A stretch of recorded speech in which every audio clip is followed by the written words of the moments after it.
তার মধ্যে ঐশ্বর্য আছে, বীর্য আছে, শ্রী বা সৌন্দর্য আছে, যশ আছে, জ্ঞান আছে, বৈরাগ্য আছে।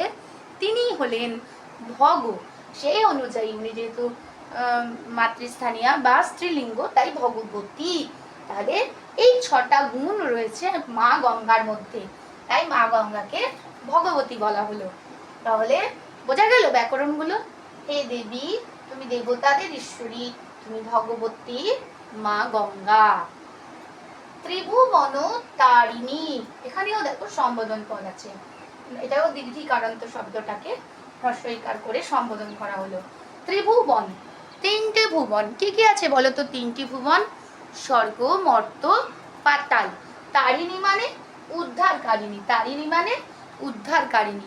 স্বর্গ, মর্ত, পাতাল, এই 3টি ভুবনকে তুমি উদ্ধার করছো তরল তরঙ্গে। তরল